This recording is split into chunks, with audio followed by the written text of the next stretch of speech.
چھوڑ دے گا. جب آقا علیہ السلام کی یہ بات صدیق اکبر کے سامنے، انہوں نے کہا دنیا کہے کہ ایسا ہوگا تو ممکن نہیں، میرے مصطفیٰ کہتے ہیں تو ان کے لیے ممکن ہے. تو اس پہ آپ کو صدیق کا لقب بھی ملا، اس کی وجہ نبی کے وسلم آپ کو صدیق کا لقب عطا فرمایا. اب رضی اللہ تعالیٰ عنہ حبیب و صدیق تھے. اب رضی اللہ تعالیٰ اپنی صاحبزادی حضرت عائشہ طیبہ طاہرہ عفیفہ رضی اللہ تعالیٰ عنہ کا نکاح آقا علیہ السلام سے کیا. اب رضی اللہ تعالیٰ عنہ نے سحری کے وقت حضور اکرم صلی اللہ علیہ وسلم کی ہجرت فرمائی. اب رضی اللہ تعالیٰ عنہ غار ثور میں ثانی اثنین، قرآن کے اندر ایک بہت ہی پیارا واقعہ ملتا ہے کہ آقا علیہ السلام نے صدیق اکبر کے دروازے پہ پہنچی اور حضرت علی کرم اللہ وجہ الکریم کو اپنے بستر پہ سلا کر گئے اور کہا کہ کفار مکہ کی یہ جو ہیں آپ ان کی امانتیں، دشمن بھی تھے، امانتیں میرے آقا صلی اللہ علیہ وسلم پاس رکھتے تھے، تو یہ ان کو دے کر آنا. اور آپ صدیق اکبر کے پاس پہنچے تو لوگ یہاں ڈنڈی مارتے ہیں کہ کہتے ہیں صدیق اکبر حضرت علی کرم اللہ وجہ الکریم تو صدیق نبی صلی اللہ علیہ وسلم کے بستر پہ سو گئے، حالانکہ چاروں طرف دشمنوں نے گھیرا ہوا تھا. تو جو ہے نا وہ وہاں سو گئے تو انہیں جان داؤ پہ لگائی اپنی. اس میں کیا شک ہے؟ میرے حضرت علی پہ کیا شک ہے کہ وہ جان داؤ پہ نہ لگاتے؟ واقعی لگائیے، یہ سچ ہے. مگر جس کے پاس امانتیں تھیں وہ بھی کفار کی تھیں، مال انہوں کا بھی علی کے ہاتھ میں تھا، انہوں نے تو قربانی، لوگ کہتے ہیں قربانی دی، اور کچھ منافق ہیں جو آج کے دور میں بھی ہے تو وہ کہتے ہیں کہ بھی حضرت علی نے بڑی دی، اور صدیق کا نہیں بتاتے. کیوں نہیں بتاتے؟ جس کے پاس امانتیں تھیں اس کی تو رتبہ بتاتے ہو، جس کے پاس خود امانت والا تھا، امین تھا. تو اصل دشمن امانتوں کے دشمن تو نہیں تھے، امانتیں ان کو واپس دینے کے لیے حضرت علی وہاں تھے. اور اگر وہ واقعی دشمن تھے تو کیا حضرت علی کو بعد میں کوئی نقصان پہنچایا تو بتایا جائے. تو اس بات پہ تو لمبی لمبی تقریریں سنا دیں گے. صدیق اکبر جن کے پاس میرے محمد صلی اللہ علیہ وسلم چل کے گئے اور آقا علیہ السلام کو ساتھ لیا اور 3 دن غار ثور میں رہے. بی بی اسما، آج بھی غار ثور پہ چڑھنا اترنا بڑا مشکل لگتا ہے بڑے بڑے طاقتوروں کو. ایک نوجوان لڑکی صدیق اکبر کے گھر کے رات کو کھانا دینے جاتی ہے اور دے کے آتی ہے. 3 دن اور 3 مطلب آنا جانا. اور بی بی اسما کا کمال، صدیق اکبر کی بیٹی، اس کا ذکر کیوں نہیں کرتے؟ تو یہی سے لگتا ہے نا کہ جب اندر انصاف نہ ہو، منافقت، تو یہ تو کوئی طریقہ نہیں ہے. انسان اس طریقے سے نہیں سوچتا جو مطلقاً فتین لطیف انسان ہے. یہ فرقہ پرستی اس لیے پیٹ کی خاطر. تو صدیق علی کی شان رضی اللہ عنہ کو بیان کرو، اس واقعے میں بھی شان بیان کرتے ہو، ٹھیک ہے، پتہ ہے چاروں طرف دشمن کھڑے ہیں، یہ ہے، مگر کس نے آپ کو تکلیف پہنچائی؟ صدیق اکبر کی تو بیٹیاں تھپڑ کھاتی رہی، انہوں نے تو نہیں بتایا. کوئی واقعہ ملتا ہے کہ صبح جو ہے نا کفار نے کہا علی نبی صلی اللہ علیہ وسلم چلے تو گئے مگر کدھر گئے ہیں؟ کوئی واقعہ ملتا ہے تو بتاؤ. یہ تو نہیں ہے. صدیق اکبر تو گھر میں پہنچے، کفار کو پتہ تھا ادھر ہی آئیں گے، تو حضرت اسما کو تھپڑ مارے، ان کا کان چر گیا، ان کے کان کی بالیاں دور جاگ نہیں. ابو جہل تھپڑ مارتا. یہ کوئی قربانی نہیں ہے. تو باہر یہ صدیق اکبر کے گھر قربانی. اور آقا علیہ السلام اور صدیق اکبر جب غار ثور میں بیٹھے تھے، اللہ تعالیٰ نے کسی صحابی کو لفظ صحابی سے پکار کے نہیں کہا کہ اے حبیب یہ تیرا صحابی ہے. وہ تو ہے، میرے آقا نے فرمایا وہ ٹھیک، لیکن قرآن کے اندر جن کا نام آیا ہے ثانی اثنین اذ ہما فی الغار اذ یقول لصاحبہ لا تحزن ان اللہ معنا، تو اللہ تعالیٰ فرماتے ہیں ثانی اثنین، جب 2 کے ساتھ تھا دوسرا فی الغار، غار کے اندر، اذ یقول لصاحبہ، جب میرا حبیب اپنے صحابی سے فرما رہا تھا لا تحزن ان اللہ معنا، غم نہ کیجیے اللہ ہمارے ساتھ ہے. انہیں فرمایا کہ میرے ساتھ ہے. تو یہ بڑا کمال کی صفت صدیق اکبر کی. قرآن کے اندر ایک واقعہ ملتا ہے کہ حضرت ہارون علیہ السلام اور حضرت موسیٰ علیہ السلام جب فرعون کے دربار میں جا رہے تھے اس کو تبلیغ کرنے، دین کی دعوت دینے، تو حضرت ہارون علیہ السلام نے خدشات کا جب اظہار کیا تو حضرت موسیٰ علیہ السلام نے فرمایا لا تخف ان اللہ معی. یہ بھی قرآن کا، اے ہارون خوف نہ کر، اللہ میرے ساتھ. یا یہاں مقام قربت کی بات ہو رہی ہے، اللہ تعالیٰ سے مقام قربت بھی ایک بات ہے. یہ قربت ایمانی کی بات ہو رہی ہے، ورنہ تو نحن اقرب الیہ من حبل الورید، ہر ایک چیز کے نزدیک. فَأَيْنَمَا تُوَلُّوا فَثَمَّ وَجْهُ اللَّهِ، ہر جگہ اللہ. تعالیٰ کی ذات اپنے علم اور قدرت کے ساتھ ہے، اپنے علم و قدرت کے ساتھ وجود سے وہ پاک ہے۔ تو موسیٰ علیہ السلام اور ساتھ نبی بھی ہیں، بھائی بھی ہیں، ہارون علیہ السلام سے فرما رہے ہیں کہ اللہ میرے ساتھ، لا تخف، تو خوف نہ کر، ان اللہ معی، اللہ میرے ساتھ ہے۔ اور یہاں فرمایا جا رہا ہے لا تحزن ان اللہ معنا، غم نہ کرو، اللہ ہمارے ساتھ۔ تو اللہ نے یہاں ثانی اثنین، دو کا ثانی، اب اثنین میں، واحد اثنان میں اگر گنے، اثنین میں یہ دو مخلوق گنے، نبی صلی اللہ علیہ وسلم اور صدیق اکبر کی ذات، ان کا ثانی کون؟ جس کا کوئی ثانی نہیں ہے، یہ اس کا بھی، ان دونوں اثنین کا ثانی۔ اچھا ثانی اس طرح کر لیں، لا الہ الا اللہ محمد رسول اللہ، ان کو واحد اثنان گن لیں، یعنی اللہ اور اس کے رسول کی ذات، یہ دو ہستیاں ہوگی، اور ان کا ثانی کون بنتا ہے؟ اللہ کا بھی اور رسول کا بھی۔ اس آیت میں ثانی اثنین، اثنین کا ثانی، ثانی اثنین، ثانی اثنین اذہما فی الغار، دو کا دوسرا جب وہ غار میں تھے تو اس نے کہا، یہ اثنین کے ثانی نے کہا، ثانی اثنین اذہما فی الغار، ثانی اثنین اذہما فی الغار اذ یقول لصاحبہ، جب کہا اس نے اپنے سے، جب وہ دونوں غار میں تھے تو اس کے ثانی نے کہا۔ تو یہ یہاں بہت لطیف نکتے ہیں ایمان کے کمال کے درجے کے، جو صدیق اکبر رضی اللہ تعالیٰ عنہ کو نصیب ہے۔ صدیق اکبر رضی اللہ تعالیٰ عنہ کو غار کے اندر یہ ثانی اثنین کا جو رتبہ حاصل ہے نا، کسی کو حاصل نہیں، یہ بہت بڑا، اذ یقول لصاحبہ لا تحزن ان اللہ معنا، ان اللہ معنا کا رتبہ جو صدیق اکبر کو حاصل ہے، میرے مصطفیٰ صلی اللہ علیہ وسلم کی صحبت سے حاصل ہوا، یہ کسی کو حاصل، یہ کسی کو حاصل، یہ بہت بڑا مقام ہے قرب کا۔ تو یہ وہاں رہے، اور میں بات بتا رہا تھا کہ کیونکہ حضرت علی کی شان میں بھی انشاءاللہ آگے سلسلہ واضح چلیں گے، سب کی شان میں کسی کی شان سے کیوں انکار ہو، یہ میں نے کہا کیا انکار ہو، کیوں انکار ہو؟ میرے مصطفیٰ علیہ السلام کے جو نور نظر ہیں، کیوں انکار ہو؟ مگر یہ جو جھگڑے ڈال دیے گئے ہیں تولنے تلانے میں اس کی بات نہیں کر رہا، جن کی جو خدمات ہیں آپ ان خدمات سے فیصلہ لیں، مگر اب چونکہ فتنے ڈال دیے گئے ہیں تو بات کرنی پڑ جاتی۔ تو بہرحال میں عرض کر رہا ہوں، صدیق اکبر رضی اللہ تعالیٰ عنہ، میرے آقا نے فرمایا لا تحزن اللہ معنا، تو غم نہ کر، اور علماء نے لکھا ہے کہ ادھر لا تخفتا یا لا تحزن ہے، خوف ہمیشہ اپنی جان کا ہوتا ہے اور غم دوسرے کا ہوتا ہے۔ تو صدیق اکبر کو اپنا خوف نہیں تھا، وہاں بھی میرے نبی صلی اللہ علیہ وسلم کی پریشانی تھی کہ میرے آقا صلی اللہ علیہ وسلم کو کوئی کچھ نہ ہو جائے، یہ غم لاحق تھا۔ تو موسیٰ علیہ السلام اپنے بھائی سے فرما رہے جو کہ ہارون علیہ السلام کو خوف تھا جان کا، اگر ان کی جان کا تھا تو ساتھ اپنی جان کا بھی تھا۔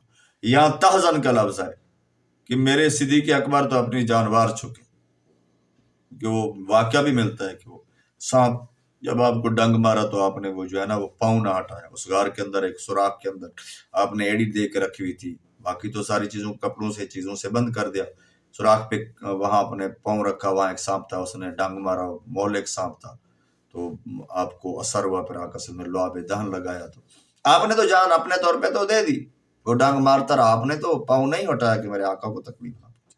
یہ جو غار کے اندر سانپ تھا، آپ نے اس کے اوپر، اس کے منہ کے اوپر ایڑی رکھ دی، اور وہ ایڑی کو کاٹتا رہا، مگر وہ میرے مصطفیٰ گود میں تھے، یہ تکلیف جو ہوئی میرے آقا صلی اللہ علیہ وسلم نے اس زہر کو ذیل کر دیا، یا آقا صلی اللہ علیہ وسلم معجزہ اور حضرت صدیق اکبر کی جان ساری، اور پھر غار کے اوپر بھی کچھ سانپ آئے ہوئے تھے، ابو جہل اور اس کے ساتھ باقی حواری، ابو لہب اور باقی جو بھی اہل مکہ تھے اس وقت کے ظالم، تو وہ کیا کر رہے تھے؟ ڈھونڈ رہے تھے۔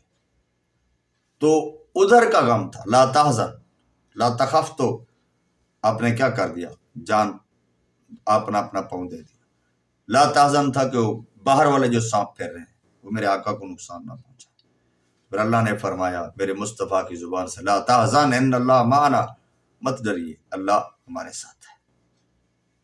تو اسے یہ بھی ایک بات ملی کہ جب اللہ ساتھ تھا تو پھر غار میں کیوں تھے؟ سارے عام کھڑے رہتے۔ پھر آقا صلی اللہ علیہ وسلم جب حضرت علی کرم اللہ وجہ الکریم کو بستر پہ لٹا کے باہر نکلے نا، تو آپ نے ایک مٹی کی ایک مٹھی اٹھائی، ریت کی سمجھ لیں، اس کے اندر جو کنکریاں تھیں، جو ریت تھی، جو کچھ بھی چیزیں تھیں، جیسا مٹی اٹھائی جاتی ہے، کچھ کنکریاں تھیں، کچھ ریت تھی، کچھ کیا تھی، ایسے پھینکا تو وہ آنکھیں ملتے ان کے درمیان سے نکل گئے۔ تو یہ اللہ تعالیٰ نے اپنی قدرت کاملہ اور مصطفیٰ کا معجزہ ہے۔ مگر آقا علیہ الصلوۃ والسلام ساری زندگی معجزات اور اپنی نبوت کی پاور سے گزار دیتے، تو آپ اور ہم زندگی کیسے گزارتے؟ تو سارے لوگ یہی کہہ دیتے جناب وہ تو اپنی نبوت کی پاور سے گزار گیا، ہم کیسے گزار؟ آپ نے تکالیفیں برداشت کی، مشکلات برداشت کی، غار ثور کے اندر رہے، یہ معاملہ سارے کیے کہ عام بندہ، صاحب ایمان بندہ کائنات کی چیزوں کے اسباب کی ظاہری تدبیر کو اختیار کرنے کے بعد صحیح طریقے سے زندگی گزار جائے۔ اگر وہ اس میں ظاہری کامیابی لے جائے یا آخری کامیابی لے جائے، ظاہری کامیابی یہ کہ آپ ایک عمل کر رہے ہیں کہ اس کا یہ رزلٹ ہو، اور آپ کو دشمن وہاں مار دیتا ہے، یہ مرنا تھوڑا ہے، اس کو تو شہادت کا رتبہ، اس کو تو اصل کامیابی کہا گیا ہے۔ اگر وہ جیت گیا ہے تو اس کو غازی، راستہ صحیح ہونا چاہیے۔ تو یہ بار ایک ضمن مسئلہ تھا، میں نے یہ بھی آپ کے گوش گزار کر دیا۔ تو صدیق اکبر رضی اللہ تعالی عنہ نے غار ثور کے اندر یہ کمال قربانی دی، اور 3 دن میرے آقا علیہ الصلوۃ والسلام، ادھر میرے آقا علیہ الصلوۃ والسلام، حضرت صدیق اکبر کی گود، ایسے گود کے اندر میرے آقا کا سر، صدیق اکبر چہرہ اقدس کی تلاوت کر رہا ہے۔ تلاوت ہی کہوں گا، چہرہ مصطفیٰ اصل میں قرآن ہے، عاشقوں کی تلاوت پہ لاکھوں سلام۔ تو کہتے ہیں نا کہ فلاں بزرگ کے پاس ہم چند لمحے بیٹھے اور ہمیں یہ برکتے ہیں۔ ارے میرے مصطفیٰ علیہ الصلوۃ والسلام بس شمولیت بغیر، کسی غیر کی شمولیت کے بغیر، اللہ تعالیٰ کے حبیب اور اللہ کے حبیب کا حبیب صدیق اکبر، پھر اللہ کا بھی محبوب، اللہ کے محبوب کا بھی محبوب، یہ 3 کائنات کی وہ مقدس ہستیاں آپ کی خاطر، میری خاطر، آپ ہم سب تک دین ایمان پہنچانے کے لیے، اور سانپوں کی، بچھوں کی، پتہ نہیں کیسے کہ جو غار، پہاڑ کی غار کے اندر اب کیا ہوتا ہے، مگر ان سب کو صاف ستھرا کر کے حضرت صدیق اکبر نے ساری غار کو صاف کیا، اور پھر آقا سے فرمایا تشریف لی۔ تو پتہ یہ چلا کہ یہ جو دل کی غار ہے، اس کے اندر اگر میرے مصطفیٰ کو بسانا چاہتے ہو اور میرے مصطفیٰ کی تمام نسبتوں کو بسانا چاہتے ہو، تو پھر اس غار کو صدیق اکبر کے ذریعے سے صاف کرو۔ تم تو اس صدیق اکبر کو اگر کوئی مانے نا تو یہ غار کیا صاف ہو۔ اس لیے تو 14 سال سے قوم تقسیم ہے۔ بہرحال یعنی جب سے جو یہ معاملہ جب سے چلا، 1400 سال سے مراد میری، چونکہ 1444 چل رہا ہے، 1450 سال تو ہونے والے ہیں، تو یہ سلسلہ، تو بہرحال صدیق اکبر رضی اللہ تعالیٰ عنہ نے یہ غار ثور کے اندر، میں ثانی سنین کی تھوڑی سی تفسیر میں چلا گیا تاکہ آپ کو پتہ چل جائے، تو یہ بھی آپ کی قربانی ہے۔ اور باقی بھی بعد میں زندگی میں بڑی بڑی مشکلات آئیں اور لڑائیاں ہوئیں، تو آپ نے اس میں بھی جوان مردی سے آپ نے مقابلہ کیا۔ اللہ تعالیٰ نے آپ رضی اللہ تعالیٰ عنہ کو بڑی فتوحات سے نوازا، جب یعنی آپ کی خلافت ہے میرا صلی اللہ علیہ وسلم کی مثال کے بعد، تو بڑی بڑی فتوحات، یعنی بالخصوص کسرا کا جو معاملہ تھا، اس کو فتح کیا گیا، جنگ قادسیہ کے نام سے جنگ آپ کے دور میں ہوئی ہے۔ تو باقی بھی روم تک، ہرقل تک، جنگ یرموک ہے خالد بن ولید رضی اللہ تعالیٰ عنہ کی، ایسی جنگ ہے، ایسی حکمت عملی ہے۔ اور ادھر قادسیہ کی فتوحات میں، یعنی ایران کی، عراق کی، یعنی علاقوں کی فتوحات میں جب تاریخ کا مطالعہ کیا جاتا ہے، خدا کی قسم لوگوں نے تو چند صحابہ کا نام بتایا ہوا ہے، اور باقی جھگڑوں میں پڑے ہوئے ہیں، جناب یہ فلاں شے بدعت ہے یا نہیں ہے، یہ کام کرنا ہے یا یہ نہیں۔ جو اصل ہدایت کے سر چشمے تھے وہ صحابہ کی زندگیاں تھیں، وہ اہل بیت کی زندگیاں تھیں، وہ ایمان کے وہ نورانی پہلو تھے، ان کو چھوڑ دیا گیا۔ سب تقریر کرنے کی وجہ سے نا، مولوی کو مولوی سے جھگڑا، یا بندے کو کہ مولوی سے مراد میری علماء حقہ نہیں۔ دیکھیں نفس سب کے اندر ہے، جس مولوی کے اندر نفس گھس جائے گا وہ خطرناک بن جائے گا۔ وہ مولوی ہو کر بھی عذاب بن جائے. اگر میں یہ نہیں کہوں گا کہ اب تم سب مولویوں کو کچھ کہنا شروع کر دو، کائنات کے کونے کونے کے اس وقت بھی جو اذان آ رہی ہے، جو جماعت ہو رہی ہے، جو قرآن گھر گھر پڑھا جا رہا ہے، یہ علماء کمزور والوں کی بات کر رہا ہوں، یہ انہی کے تھرو بھی آج کل جو ہو رہا ہے، انہی کے تھرو. اور جو مفسرین و محدثین و قرآن و حدیث و تفسیریں لگی ہیں تو ان کی تو کیا شان ہے. اور پھر یہ سب کی تمام علوم کا ماخذ کیا ہے، علم ان کو کہاں سے ملا؟ یہ تمام کو آج تک جو ہمیں اور آپ کو حاصل ہے، ہم تک تو نبی صلی اللہ علیہ وسلم نہیں پہنچا. صحابہ کی زندگیوں میں، سیرت میں، یہ سارا وہ جو علماء ہیں جنہوں نے دین کے علم کو لکھا، کتب لکھی، ان سب نے کن سے یہ سن کے لکھا، کن سے مل کے لکھا، کن سے سیکھ سے، یہ صحابہ کرام علیہم الرضوان کی ذات والا صفات. صحابہ پھر صحابہ کی اولاد اور تابعی تبع تابعی، اور یعنی تاریخ اسلام کے اندر یہ آج تک جو آپ تک اور مجھ تک ایمان قرآن گھر گھر پہنچا ہوا ہے. ہزاروں میل دور میں مدینہ شریف سے دور اس وقت بیٹھا ہوں، تو یہ یعنی رات کا پتہ نہیں کیا ٹائم ہو رہا ہے، 12 بجنے والی ہے، رات کے 12 بجنے والی. میں یہ جو ویڈیو بیان کر رہا ہوں، میری زندگی میں مجھے یہ لگ رہا ہے کہ بھئی پتہ نہیں اب کتنا ٹائم رہ گیا. نیت میں یہ ہے کہ بھی کوئی اچھا ہی بندہ چھوڑ جائے، شاید اس ذریعے سے اللہ تبارک و تعالیٰ اپنے نیک ہوئے ذکر سے مجھے بخش دے. تو یہ صدیق اکبر رضی اللہ تعالیٰ عنہ کی ذات ہے. آپ کو فتوحات سے اللہ نواز. آپ رضی اللہ تعالیٰ عنہ ساری رات عبادت کرنے والے، شب بیدار، دن کو روزہ رکھنے والے. یعنی قرآن کے اندر جن لوگوں کا یہ ذکر ہے، یبیتون لربہم سجدا وقیاما، محمد رسول اللہ والذین معہ اشداء علی الکفار رحماء بینہم، یہ انہی لوگوں میں شمار. تراہم رکعا وسجدا، جب بھی تو ان کو دیکھے گا یہ رکوع اور سجود. اللہ نے کیا کہ نعت کہیں اس کو. نعت کا معنی تعریف بھی تو ہوتا ہے نا، لفظی معنی. وہ اصطلاحی علمی معنی چلو بھی میرے مصطفیٰ صلی اللہ علیہ وسلم کی تعریف کو نعت کہا جاتا ہے، لفظی معنی تو نعت کا تعریف بھی ہوتا ہے نا. اللہ نے کیا نعت بیان کی. صحابہ کرام اللہ تعالیٰ جیسے لفظ کہتے ہیں نا، اللہ کی قدرت کامل کا مالک نے بھی جیسے کتنا اشش کر دی، واہ واہ کر دی، تعریف نے بھی تعریف کر دی صحابہ کرام نے. اللہ اللہ، یہ کیسے لوگ تھے، کیسے مبارک و مقدس لوگ تھے. دن کو روزہ، دن کو جنگیں، دن کو جہاد، دن کو روزگار کے معاملات، معاشرت کے معاملات. اور صحابہ کی تو ساری زندگی میرے مصطفیٰ کے دور میں تو گزری جنگوں میں. ایوریج جنگیں میرے مصطفیٰ کی زندگی 1.25 مہینہ تو بنتی ہے جا کر لڑنے کی. ہر 1.25 مہینہ بعد ایک جنگ بڑھتی ہے، جنگ یا سریہ. تو تیاری کے بغیر جنگ تھوڑی ہوتی ہے.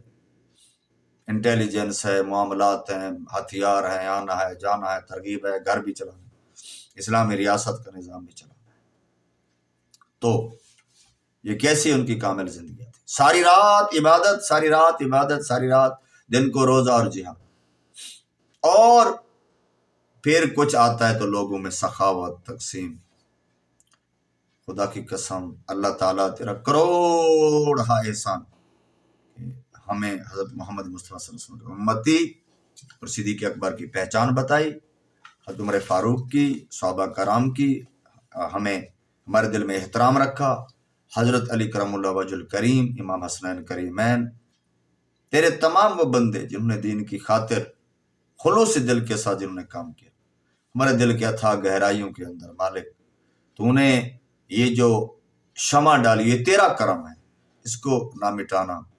ہمارے گناہ مٹا دینا اور قیامت والے دن انہی کی زیارتیں کرتے ہوئے ہمیں اٹھانا، انہی کے ساتھ رکھنا. تو میں عرض کر رہا تھا صدیق اکبر کے روزہ دار تھے، شب بیدار تھے، مجاہد تھے، غازی تھے، صدقہ خیرات بہت زیادہ دینے والے تھے. آپ نیکی کا کوئی چھوٹے سے چھوٹا کام، جن کو ہم چھوٹا بولتے نہیں چھوڑتے. طبیعت نرم طبیعت والے تھے. اللہ کی خشیت اور کسی کے درد کو دیکھ کر جن کی آنکھوں سے آنسو نکلے نا، وہ نرم طبیعت. اچھا ایک اور بات بھی ہے، یا نرم طبیعت سے مجھے یاد آ رہی ہے، مسئلہ بھی ساتھ بتانا پڑتا ہے. جب بھی کسی بات کرو یار نرمی اختیار کرو، یا یار کیا کر رہے ہو، تو یہاں بات آ گئی صدیق اکبر نرم مزاج تھے، میرے آقا صلی اللہ علیہ وسلم نرم خو تھے، نرم مزاج تھے. تو یہ باتیں کرنے کے بعد لوگ سمجھانا اصل میں یہ چاہتے ہیں کہ حدود اللہ توڑنے والے کو بھی کچھ نہ کہو، اس میں بھی نرم مزاجی. اس میں اللہ فرما رہا ہے شداء علی الکفار رحماء. یہ اس کو نرمی کوئی سمجھتا ہے؟ یہ تو وہ ظالم سمجھ لیں سرجن ہے جس کو پتہ ہے کہ بندے کے ہاتھ کو کینسر لگ گیا ہے، جتنا ڈیلے کروں گا یہ پورے جسم کو کھا جائے گا. وہ کہے میں نرمی کروں گا، میں بیچارے کا ہاتھ کیسے کاٹوں. برائیوں پہ سزا کینسر کو معاشرے کے جسم سے کاٹنے کے برابر ہے. اور جو سرجن یہ کاٹنے کی اتھارٹی رکھتا ہے وہ نہیں کاٹے گا کہ میں بڑا نرم مزاج ہوں، میں بڑا کریم مزاج ہوں اور یہ جو ہے میں ایسا نہیں کر سکتا. تو یہ نرمی نہیں ہے، یہ جہالت ہے، یہ موٹے عقل ہونے کی دلیل ہے.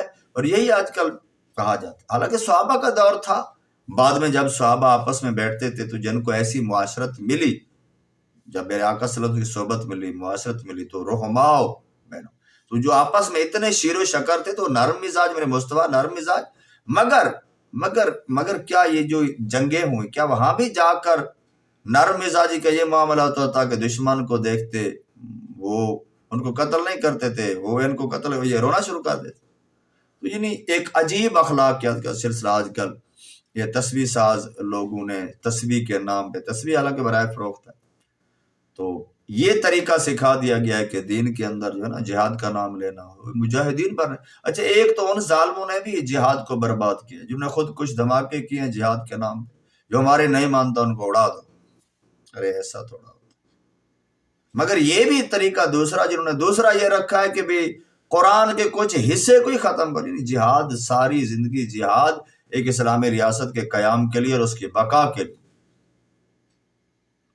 کیا ہے صحابہ نے، اور اسی بقا کے لیے امام حسین رضی اللہ تعالیٰ نکلے، قربانی دے. تا قیامت لوگ جو راہ حریت پہ جان دیتے ہیں. تو کن کی مثالیں؟ یا صحاب کی مثالیں سامنے ہیں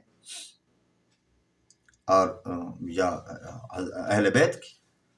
تو بہرحال میں عرض یہ کرنا چاہتا ہوں کہ اس دور میں جو نئی تشریح شروع ہو گئی ہے نا، خاص کر گدی نشین نے شروع کی ہے، اس مولوی کو بلائیں گے جو ان کی تعریف میں زمین آسمان ملا دے گا.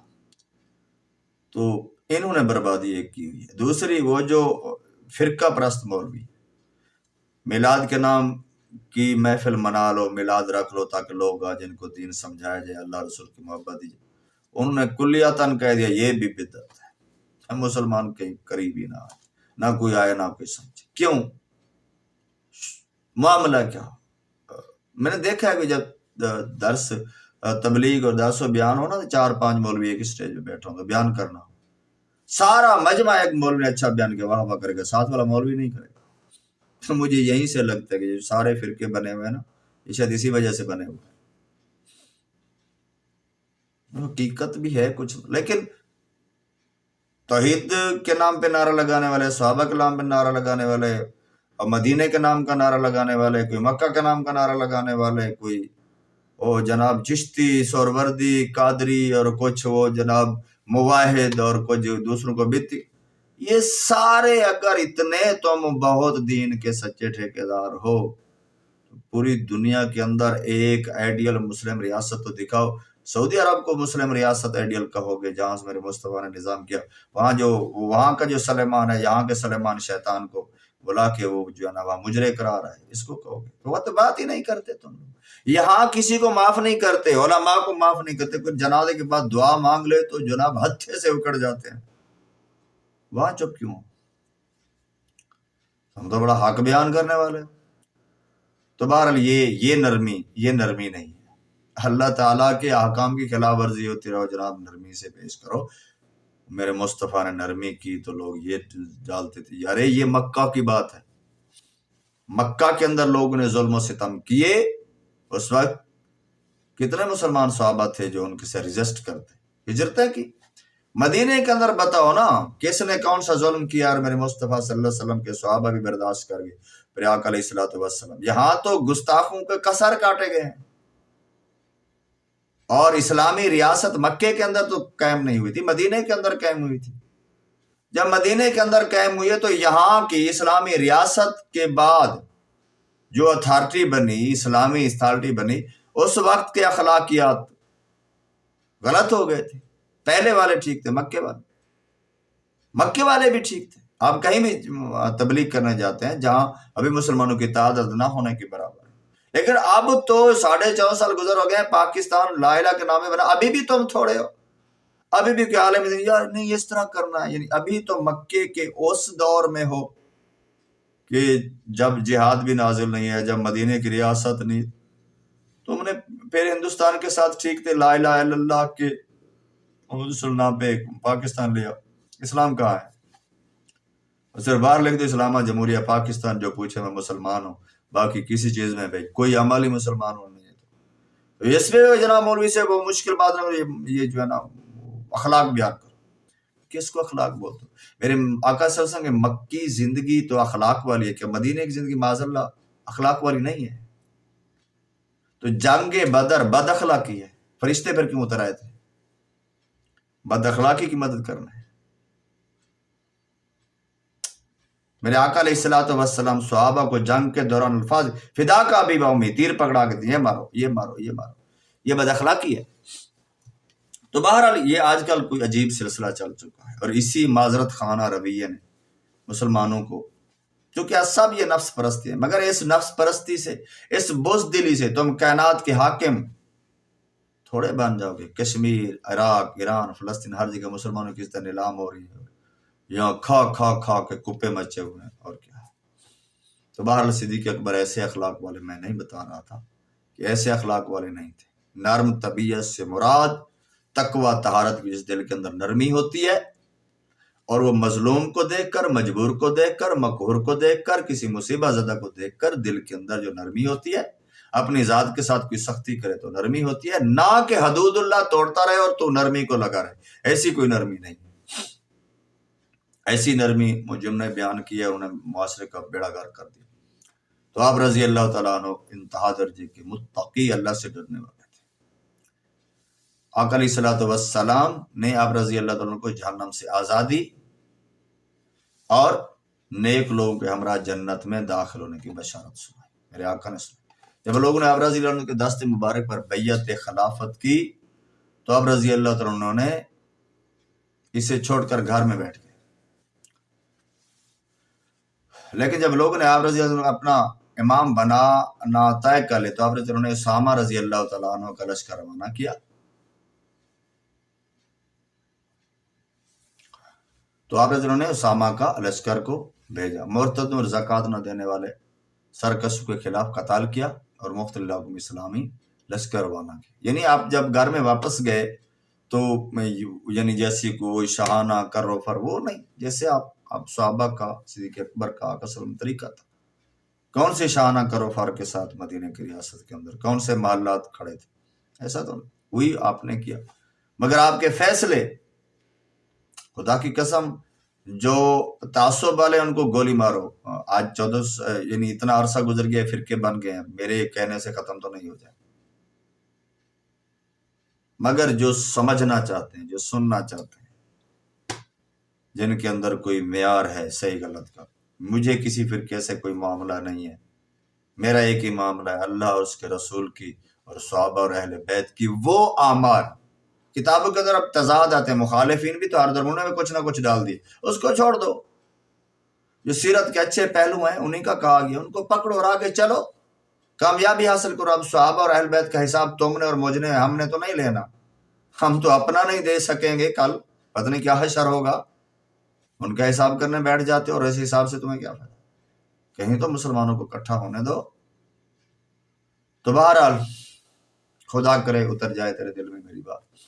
تو آپ نے یہ کام میں بتایا جیسے ہو کہ اس جو معاملات ہوئے تو آپ نے اس میں جو ہے نا اپنے قتال کا، مرتدوں سے زکوٰۃ لینے کا معاملہ، اور ان سے اپنے کامیاب حکمت عملی سے جنگیں کی اور فتوحات حاصل کی. قرآن آپ نے جمع کیا، اس کی ترتیب بھی ہے، اور دین و ایمان کی نشر و اشاعت فرمائی. یعنی ایک طریقہ مقرر فرمایا کہ میرے آقا صلی اللہ علیہ وسلم کے علم کو کس طرح محفوظ کیا.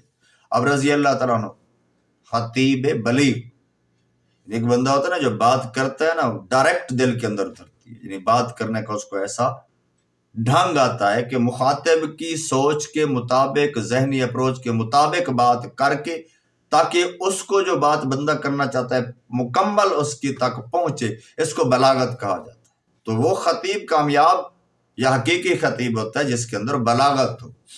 اپنا کہا آپ ہی سمجھے تو کیا سمجھے، مزہ تو تب ہے کہ کہے اور دوسرا سمجھے، یا زبان یار من ترکی و من ترکی نمے دانم، تو یہ نہ ہو تو بہرحال آپ خطیب بلیغ تھے، خلیفہ معظم، عظمت والے خلیفہ اول۔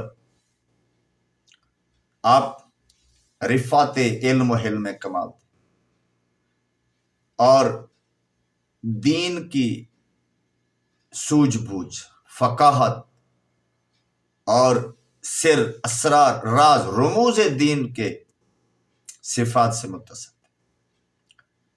دینی معلومات علم کی حقیقی روح سے واقف کار تھے۔ آپ سابق الاسلام، السابقون الاولون میں شمار، آپ سلام میں پہل کرنے والے آقا کی سنت کے مطابق۔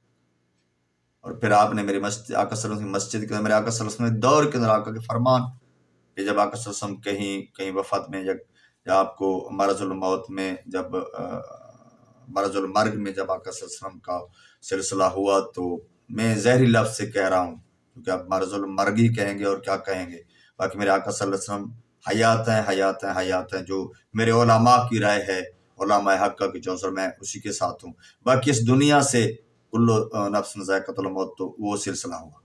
تو اس وقت بھی حضرت صدیق اکبر رضی اللہ عنہ نے آقا صلی اللہ علیہ وسلم مرض المرگ میں تھے تو نماز جماعت کرائے مسجد نبی کے اندر، پھر بعد میں جب خلیفہ بنے تو جماعت کرے۔ تو آپ رضی اللہ عنہ بڑوں کا عمر کے لحاظ سے بڑے، رتبے کے لحاظ سے بڑے، ان کا احترام کرتے تھے، اکرام کرتے تھے، مگر ظالم کا نہیں کرتے تھے۔ یہ لوگ جو کہتے ہیں بڑے سے مراد یہ کو بڑا دولت والا، دھن والا، طاقت والا، وہ آ گیا ظالم ہے، فاسق ہے، فاجر ہے، ایسا صحابہ سے ممکن نہیں تھا، کیونکہ میرے آقا صلی اللہ علیہ وسلم کی یہ طریق نہیں ہے۔ چھوٹوں کے ساتھ شفقت، ہر جو اچھی صفت ہے وہ آپ کے اندر تھی، محبت کرتے تھے چھوٹوں سے۔ آپ رضی اللہ عنہ کی نظر میں کمزور شخص طاقتور تھا۔ اچھا یہ کیا بات ہے کمزور شخص تھا؟ آپ نے اپنے، چونکہ جب آپ نے بعد میں خلافت لینے کے بعد جب آپ نے خطاب کی تو اس میں ایک بات یہ بھی تھی، لوگوں سے کہا کہ میں اس طرح خلافت کروں گا جو اللہ رسول کا طریق ہے حکم کا، تو اس طریق پہ کروں گا، مگر میرے نزدیک کمزور طاقتور کمزور، مقصد کیا؟ زہری اسباب کے لحاظ سے ایک بندہ کمزور ہے، غریب ہے، اس کی کوئی نہیں سنتا، یعنی اس کی داد رسی جیسے آج کل کوئی نہیں کرتا، پر میں اس کا حامی ہوں گا۔ یعنی ایک بندہ حکمران ہے اور وہ غریب کے ساتھ کھڑا ہو جائے گا تو مد مقابل کیا کرے گا؟ تو یہ ہے کمزور طاقتور ہوگا۔ آپ کے دور میں کمزور طاقتور، حضرت خلفائے راشدین کے دور میں کمزور طاقتور، ہر دور میں سلاطین عادل جو گزرے ہیں تاریخ کے اندر، ان کے لیے امیر غریب کچھ نہیں ہوتا، حق والا کون تھا؟ یا یہ مراد کمزور سے نہیں ہوگا میں غریب ہوں اور جھوٹ بھی بولے اور اس پہ، اس طرح نہیں تھا۔ اکثر یہ ہوتا ہے کہ کمزور کے ساتھ ظلم ہوتا ہے، تو آپ نے اصل میں یہ فرمایا کہ بھی کمزور کے ساتھ میں کھڑا ہوں گا یہاں تک کہ کمزور کو اس کا حق مل جائے۔ اور طاقتور آدمی کمزور تھا، یعنی آپ کسی عہدہ، کسی وجہ، کسی مجبوری، کسی چیز کو، کسی کی نسلی تفاخر کو اور نسبی تفاخر کو اور دولت، دھن دولت کے تفاخر کو یا وجوہات کو مد نظر نہیں رکھتے تھے۔ اگر اس پر بنتی ہے بات تو اس کے خلاف فیصلہ دیتے تھے۔ اب رضی اللہ تعالیٰ عنہ پیدل چلتے تھے، یہ بھی عرب میں اس دستور بھی تھا، مگر جب بندہ خلافت ہو، شانت ہو تو سب کچھ، مگر آپ پیدل چلتے تھے۔ لیکن دوسرے سپہ سالار سوار ہوتے، آپ رضی اللہ عنہ خود اپنے ہاتھ سے بکریوں کا دودھ دھوتے۔ اس دور میں یہ بھی ایک نظام تھا، بکریاں یہ مال، حالانکہ نوکر جب ہو گئی دان دولت، پہلے شروع میں بھی اور بعد میں بھی خلافت، مگر یہ ہوتی ہے عاجزی، یعنی جب اندر میں پیدا نہ ہو تو یہ کام بھی آپ کرتے تھے، دودھ نکال کر محلہ کے بچوں کو دیتے اور پیتے اور پلاتے۔ اب رضی اللہ عنہ نے 4 شادیاں کی، اب رضی اللہ عنہ کی اولاد میں 6 بچے اور بچیاں ہیں۔ اب رضی اللہ عنہ عظیم المرتبہ رقیق القلب، دنیا میں بھی حضور علیہ الصلوۃ والسلام کے رفیق تھے، اور قبر میں آپ رضی اللہ تعالی عنہ آقا صلی اللہ علیہ وسلم کی صحبت میں ایک ہی روضے کے اندر۔ حوض کوثر ببری آقا علیہ الصلوۃ والسلام کی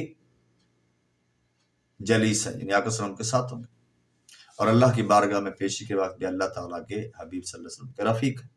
یہ کتنی بڑی بڑی صفت ہے، یہ کتنی بڑی بڑی صفت ہے۔ کروڑ جانے بندہ لٹا دے تجھے، یہ صفات حاصل نہ۔ آپ رضی اللہ تعالیٰ عنہ نے 13 ہجری کو مدینہ منورہ وفات پائی، اور خیل البریہ، خاتم الانبیاء، امام الاسفیاء،